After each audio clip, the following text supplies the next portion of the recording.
There's one story where William Adams takes them to visit the magnificent great copper Buddha at Kamakura. And the first thing they do is they etch their names into the copper, scratching. It's a fantastically English story. There they go, graffiti the thing.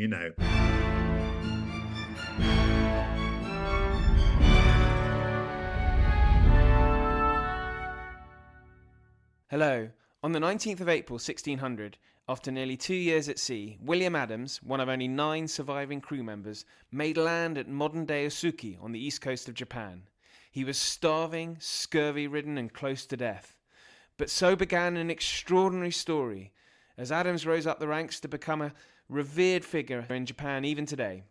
So much so that a new Disney TV series, Shogun, has been making waves. And so with that in mind, I got Giles Milton back to give us the backstory, which goes well with my chat with Frederick Crins from a few weeks ago. Giles is the author of Samurai William, an entertaining history of the first Englishman to visit the land of the rising sun. Please do share with friends and family and the like-minded. Plenty more great history to come. And if you can give me a good review, I'd be hugely grateful. But until then, let's talk William Adams and Shogun with Giles Milton.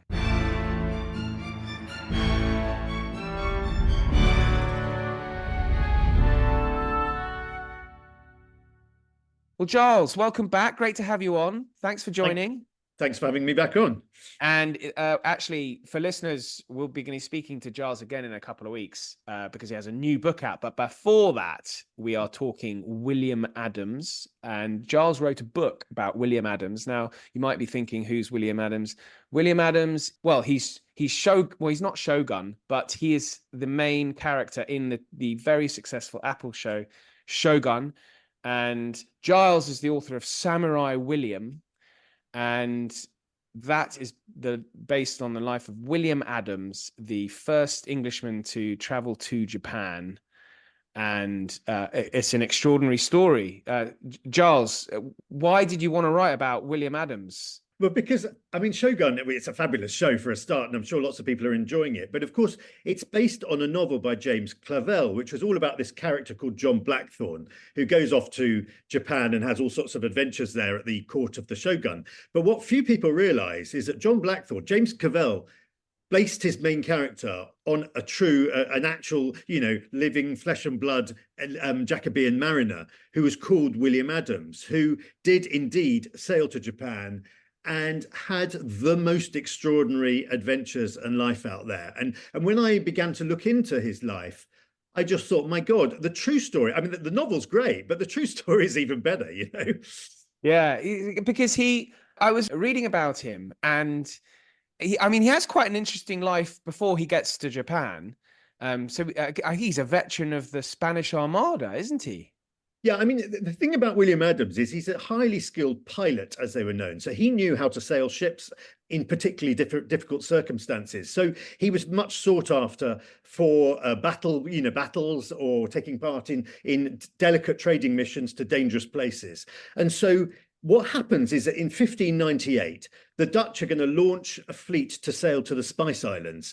And the fact that he's English doesn't really bother the Dutch. The fact that he's a really good pilot is a real bonus for them. So they hire him.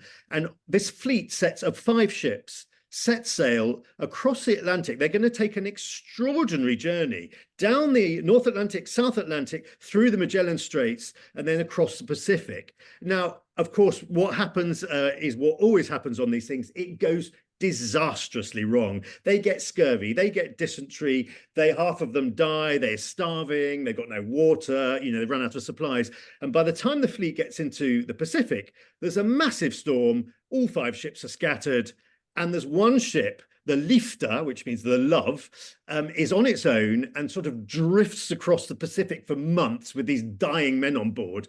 And finally they sight land and come into the shore and realize that they've come to the island of Japan. And this is where, there's already quite a prelude to the adventure, but this is where the big adventure really starts. Okay, there are scurvy-ridden crew, those that have survived. There were originally 5 ships, weren't there, in the expedition? We're talking hundreds of mariners on board these ships, and by the time the Lifter gets to Japan, there's like a dozen men left alive. So the death toll has been quite extraordinary. I mean, it was said that they were so hungry that they were gnawing on the leather straps that were wrapped around the ropes of the shipping. They were in a very, very bad way. And actually, probably of them all, William Adams was had the strongest constitution and was really one of the only ones that could actually walk ashore when they finally washed up in Japan.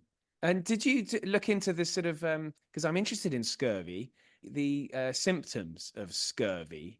It's horrible. It's a Mm. horrible disease. I mean, one of the symptoms is all your teeth fall out, your skin goes blotchy. But actually, here's a really interesting fact that most people think Captain Cook was the one that discovered that if you suck on lemons and oranges and stuff, it actually cures scurvy.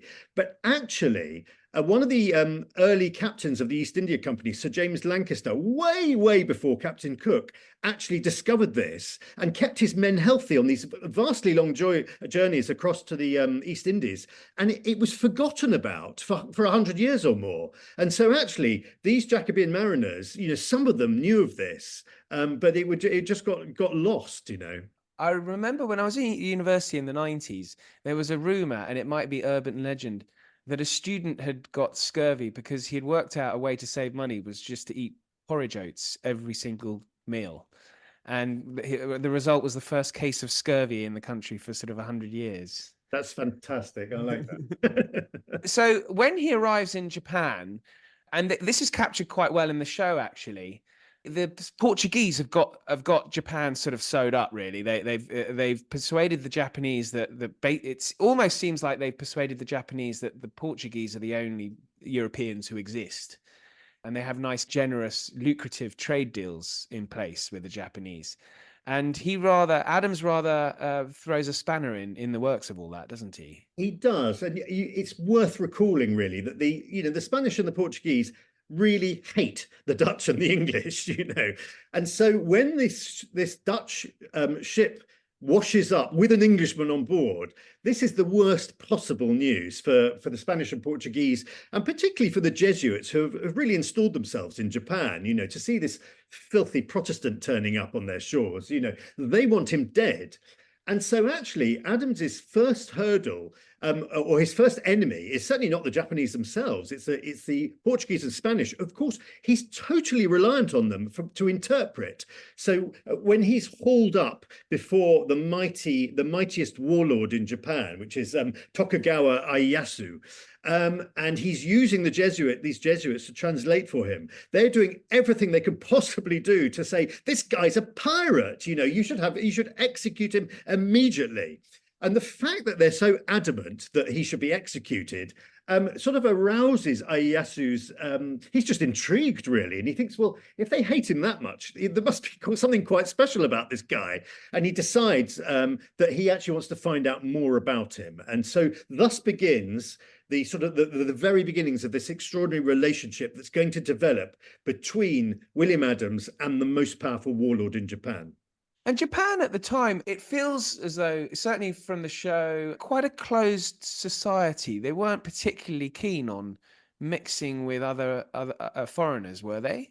No, and this is one of the wonderful things when I was writing the book is so often when you're talking about these early stories of exploration, you only ever have one side of the story. So you only get the story told by the English or the Dutch who kept diaries and whatever on board their ship. The wonderful thing about writing about Japan is you have a kind of wealth of literature of how the Japanese viewed the arrival of these people. And I can tell you, they were not impressed by these stinking, starving, scurvy-ridden, dysentery, sort of, sickly men washing up at their shores who had absolutely no concept of, the hierarchy of Japanese society and courtly etiquette and everything. They blundered their way, making mistakes all the way through. So it was absolutely fantastic to have this window onto our culture from as seen by the Japanese. So yeah, they weren't impressed. But William Adams had one major thing in his favor. First of all, he arrived in Japan at a time of great turmoil, political turmoil. This was a period of feudal warlords who were battling against each other. And this was about to reach a climax where two of the greatest warlords were about to do battle at what became known as the Battle of Sekigahara, which was a monumental battle. I mean, it was said that there were 80,000 troops in each army, each opposing army, which were going to do battle. Now, Ieyasu, talking to William Adams and seeing his ship, the Liefde, he realizes that this ship is armed with some extremely powerful Dutch cannon. And what he does is he brings them ashore. He has them brought ashore. He has his men trained how to use them, and he wheels them over to the Battle of Sekigahara. Now, how effective these were on the day, we just don't know. But it seems likely that these had a devastating effect on the enemy forces. And certainly by the end of the day, Ieyasu is not only victor of the battle, but this has made him the ultimate sort of warlord of the whole of Japan, at which point he becomes the ruling shogun. He's the top guy, and William Adams is his favorite bloke. And that number of 80,000 on each side, I mean, that's an unprecedented number by European standards, isn't it? Absolutely. And the death toll was enormous. You've got these samurai wielding their vast scimitars, slashing each other to pieces. I mean, there's very, very colourful accounts of the battle itself. But the important thing, I think, from William Adams's point of view, is that this showed to the shogun that this guy was useful to him. That what other skills could he bring? And it turned out over the months and years that followed that actually William Adams had a great deal to offer Ieyasu. So an important turning point here. Yeah. So how advanced? I mean, his main skill was as a pilot, Adams. And so how skilled were the Japanese at shipbuilding and that kind of, at the advent of sail and all that kind of stuff? How were they? Well, this is one of really the skills that Adams brings to Japan, actually. So of course the Japanese haven't got their ships, they've got the Japanese fleet and everything. But Ieyasu is particularly interested in the Liefde, in how it's built, the construction of the vessel, the fact it sailed, not only across the Pacific, but it's navigated the extremely treacherous Magellan Straits and made it to Japan. And so he asks William Adams to build a replica of the Liefde, which is one of several ships that Adams is going to build. And Ieyasu is really, really impressed by the end result. It's exactly what he wanted. And this is where he begins to shower William Adams with rewards. So first of all, he's given an allowance. Then he's given a townhouse in Edo, which became Tokyo. And then he's given a vast country estate with, a whole virtual army of serfs that work for him. And ultimately, as he gets showered with reward after reward after reward, he is made what's called a hatamoto, or a bannerman, which effectively raises him to the rank of samurai in Japan. So, I mean, for William Adams, he's a humble mariner, comes from Limehouse in London, has, no background, absolutely no money, comes from a very impoverished sort of stock, suddenly finds himself in Japan at the highest levels of, the courtly hierarchy, with a large landed estate and everyone sort of bowing to him. It's a remarkable transformation in his life. Well, the shogun does not allow him to return to England, I don't think. He's sort of confined to Japan for many, many years. But why would he want to go back? Well, apart from the wife and two kids, I should mention. He left a wife and family back in Limehouse, who are probably wondering where on earth he's got to, by this point. Actually, quite a few years go by, and you're right that Ieyasu thinks this guy is just too useful to me for me to let him ever leave Japan. So he basically says, "You're never leaving, but here's your riches and your rewards." And at this point, William Adams thinks, well, look, I'm never going to see Mary again back in Limehouse. I might as well get married again. So he takes a second wife, who's called Oyuki, and has two children with her, who are called Joseph and Susanna. And he essentially builds a new life in Japan. But he is homesick and he's desperate to see Englishmen again. The few crew members who are still alive when they washed up in Japan, most of them have dropped dead by now. So he's on his own. And he wants to see Englishmen again. And then in 1611, he hears some news, some dramatic news, is that the East India Company has established a trading post in Java, which is quite a long way from Japan, but not as far as England. And so he writes a letter, which he hopes a Dutch ship will take to Java for him. And rather forlornly, it's addressed to my unknown friends and countrymen. And he begs them to come and do trade with Japan. He says there's all sorts of riches waiting.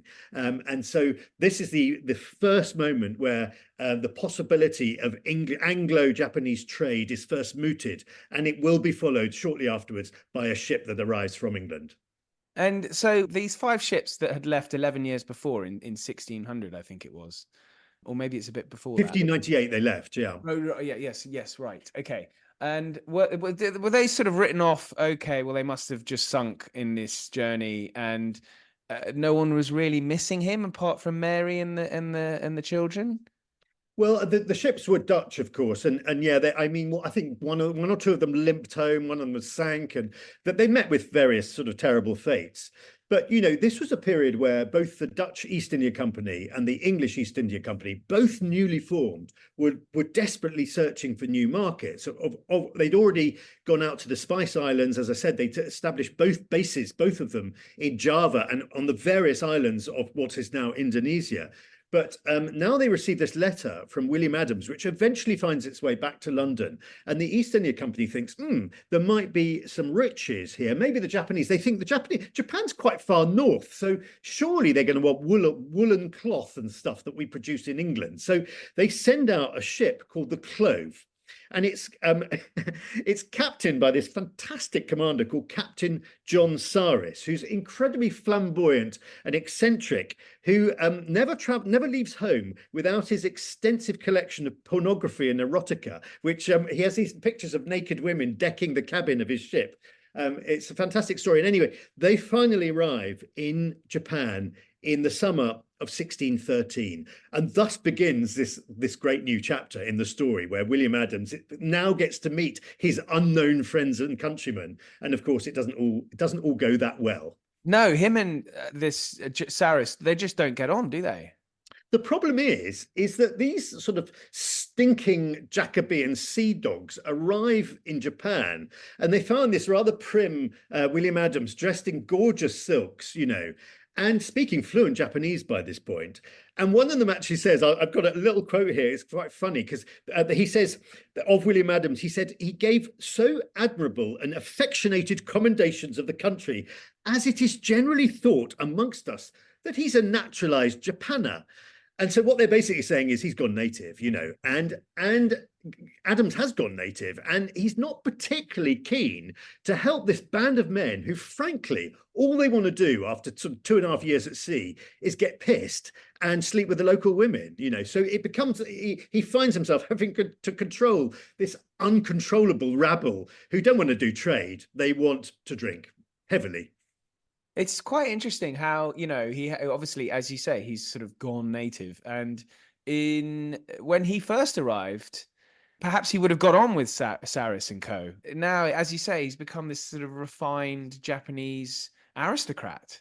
He has, and he also understands very clearly that if you want to get on in Japan, you have to abide by the rules of Japanese etiquette, which means when you go and meet Ieyasu, you have to sort of bow and scrape and touch your forelock on the floor and everything. Now, Captain John Saris, he just refuses to do that, and so none of them will conform to this incredibly important courtly etiquette that's prevalent in Japanese society. So that's one problem. But I think it's just that the fact is that they didn't have much interest in trade. They just wanted to have some fun after all this time at sea. And what I think the most remarkable thing for me when I was researching the book was that virtually every single letter that these men, there were, I'm just trying to remember how many of them were left there. There's about a dozen of them were left in Japan, and all their letters and diaries have actually miraculously survived. And they don't hold back when they describe their life in Japan. They tell exactly what they're getting up to, the drunken brawls they're in, the women they manage to sleep with, everything goes into their letters and diaries. And because when these were sent back to England, the East India Company they had these fastidious clerks who kept records of everything. Every single piece of correspondence was diligently copied down and kept in the archives.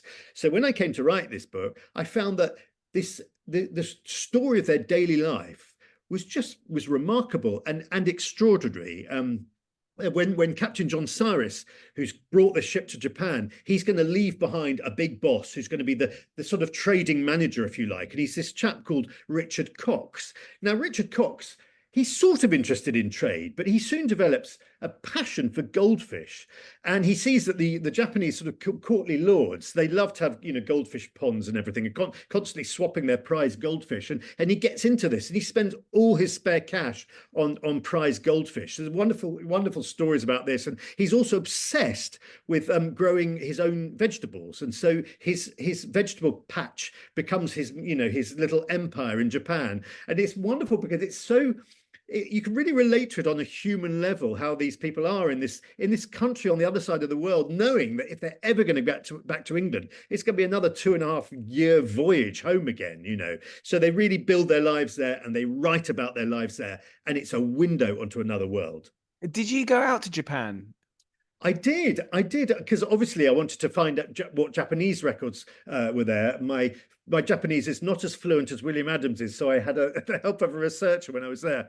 But what surprised me is that everyone in Japan has heard of William Adams. Like, no one in England has heard of him, but everyone in Japan has. And I think it's the sort of thing, when you're at primary school, it's like in England, you learn about sort of Francis Drake or something like that. They all learn about William Adams, except they don't know his name. If you say William Adams, they'll draw a blank. They won't know who you're talking about. They all know him as Mayura Anjin, which is effectively in Japanese is Mr. Pilot. He's known as Mr. Pilot, and they all know the stories about him. They know about his grave in Japan. They're all taught about him because it's sort of a wonderful story. Oh, fascinating.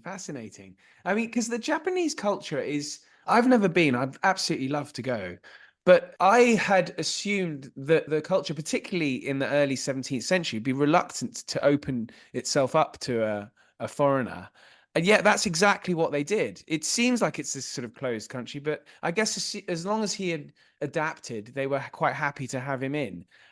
Well, yes, but you've got to remember one important thing, that this really happened. This window where Europeans sort of poured into the country to do trade was under the rule of Ieyasu, who was very open-minded, fascinated by the outside world, and wanted to open up Japan. So as long as he was on the throne, both the Dutch and the English, and indeed the Spanish and Portuguese, were able to continue trading in the country. But as soon as he died in 1616, it was an absolute disaster for all the Westerners in Japan. The Jesuits had been converting vast numbers of people to Christianity, and this posed a huge threat to Japanese society, because in Japanese society you swore absolute allegiance to the shogun or to your feudal warlord, And the Jesuits taught that there is no lord higher than the Lord God, and this was an ultimate challenge to Japanese authority. And the successor to Ieyasu thinks, well, I've just had enough of this. And he begins an extraordinary period of persecution, of executions, first of all, of the Jesuits. He particularly targets the Spanish and Portuguese, but later he'll move on to the Dutch and English as well. And when I say persecutions and executions, these are grim. They don't just burn people at the stake like we did lamely in, Jacobean London. They devised this way where they tied the person to a stake, but they lit the fire all around the person, but about sort of 5 meters away. So the person was slowly sort of roasted to death. A particularly grim way to die. And so, I mean, there are absolutely horrific tales of the tortures that took place in this period after Ieyasu's death. And it was clear, really, that the writing was on the wall for the Europeans, and it was only a matter of time before they'd be expelled. And of course, then Japan would shut down. And for the next, sort of 150, 200 years, until it was forced open by the Americans, Japan would be a completely closed country. I had no idea about that. So what happens to Adams then during this time of persecution of Westerners? So, well, Adams, he falls sick. And as the persecution is just beginning, he falls sick and he dies. And so probably he dies at the right sensible move time, if you like. We have his last will and testament, which still exists, where rather touchingly, he leaves half his estate to his children in Japan, and he leaves the other half to his daughter in London. And he actually writes a note in his will. He said, I'm not going to leave it to Mary, my wife in Limehouse, because she might marry again and then her husband might get my money. And I don't want that happening. I want it to go to my daughter. So he writes this will, he dies, and he's buried.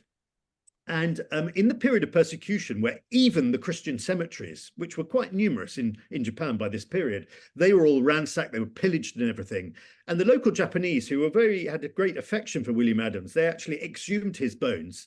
This was some years after he died, and they kept them safe, and they were later reinterred. And it's a fascinating story because his tomb still exists, and it was unclear whether they were actually his bones or not. And they were re-exhumed a few years ago, and a whole series of forensic tests were done on them and DNA and everything. And it is almost, 99% certain that they are indeed the bones of William Adams. It was, everything was right about them, including the age at which he died and et cetera, et cetera. So absolutely fascinating little postscript to the story, of what happened to him. Yeah, wonderful story. I watched a documentary about Japan where there was a small community of Dutch traders.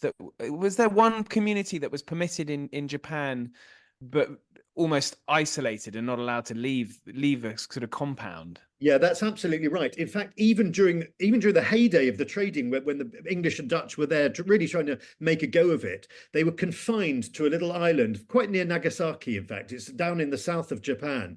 It was almost like the Japanese wanted to keep them at arm's length, and with good reason, given that they kept getting drunk and smashing up places. There's one story where William Adams takes them to visit the magnificent great copper Buddha at Kamakura, and the first thing they do is they etch their names into the copper, scratching. It's a fantastically English story. There they go, graffiti the thing, So the Japanese wanted to keep them at arm's length and shove them onto the island, a place called Hirado. And then the English eventually leave. They realize this is pointless and it's dangerous, and they leave. And this leaves this tiny little Dutch community who stay on for a few more years. But even they realize, the writing's on the wall, and they eventually leave as well. And this is the point where really there are no more Europeans left in Japan. And Japan becomes a land of mystery for, until the late 19th century, when the Americans, sort of with their gunboat diplomacy, or not so diplomatic, in fact, they go along and they say, right, we're opening up this market for the goods we want to sell you, and that's the point where Japan opens up again. But one interesting thing is the whole story of the hidden Christians, because as I say, the Jesuits had converted hundreds of thousands of people to Christianity. Now, many of these people gave it up as soon as the Jesuits left, but some of it kept it going. And when the Westerners kind of arrived back in Japan in the 19th century, they found these secret communities who had kept their faith going throughout this time. Extraordinary stories, Yes, must be so odd to find. I wonder how it had evolved differently to other, the sort of doctrine of Catholicism in Europe. Yeah, I don't know about that, but Yeah. one thing is sure, they had to keep it incredibly secret because, if you were found out, it was off with your head immediately, or that gentle, slow roasting, that's what you could look forward to. So yeah, and so I suppose from a Western angle and an American angle, you pick that up in the film The Last Samurai with Tom Yes. Cruise, who's in that. Yeah. Oh, this is fantastic. So Giles, Samurai William, when did you write that? Oh my God, this is like, I'm actually having to look now because what? I was just opening, the parcel arrived this afternoon with my new book in it, and I actually couldn't remember how many books I'd written, history books. I think it's 13. This was published in 2002. That shows how old I am. Wonderful, wonderful. But it must have been lots of fun to write. It was brilliant, but it was brilliant. I thoroughly enjoyed it because of all the letters and diaries. Because honestly, Ollie, you start reading these and you're plunged into another world, another universe. I mean, and the fact that they told life as it was, warts and all, and there were a lot of warts. It's just wonderful. You're able to really build a picture of their lives in this utterly alien country on the other side of the world. And the clash of civilizations with Brits abroad and these refined, clean Japanese. They were just horrified. They were horrified when these mariners, these sea dogs, pitched up at their shores in stinking Hessian rags. Well, in the show, early on in the show, Blackthorn is the character in Shogun is offered, we've got the bath ready for you. He said, well, I washed last week. And the look the two Japanese servants give each other is hilarious. It's Actually, the funny thing in mentioning that is Richard Cox, my man with the goldfish, the head of the English Trading Post. They also had this reaction. Well, why would we want a bath? Yeah, we had one, 3 months ago. But actually, when they started having baths, they thought, actually, this is great. We really like this. And then Richard Cox, alongside his vegetable patch, he built this huge, great bathhouse, and it ended up with the men having sort of several baths a day, which probably explains why they didn't get much trade done. But they did enjoy quite a good lifestyle out there, and it should be said they lived very healthy lives, apart from all the drinking and whoring and the sort of attendant sort of problems that brought. They ate a very good diet, fresh fish, fresh vegetables, and very few of them ever died to sickness, which if they'd been back in London, they probably would have been dead years before. Yes, yes. Well, also another interesting thing to note, because I was talking to the historical consultant for the show, and he was saying that the dialogue in the show, and it's all the Japanese dialogue, is a form of medieval Japanese that would have been spoken in the period, which is interesting. Yeah, I didn't realize that. Well, I know they've taken great lengths to be very authentic about the historical details, but I didn't know that. Yeah. And there's a lot of, he's tried to have them include a lot of poetry as well, because the sort of warlords were all very interested in writing poetry all the time. Great stuff, Giles. Well, this is fantastic. Samurai William, links are in the show notes for listeners, and I do encourage you to get it. Thanks, Giles. You. Well, I encourage everyone to get it as well. Thanks, Giles. All the best. Thanks a lot. Cheers, Ollie. Thanks. Thanks very much for listening. Please do share the episode. Plenty more great history to come, including Iran's relationship with Britain on Saturday. But in the meantime, thank you and good night.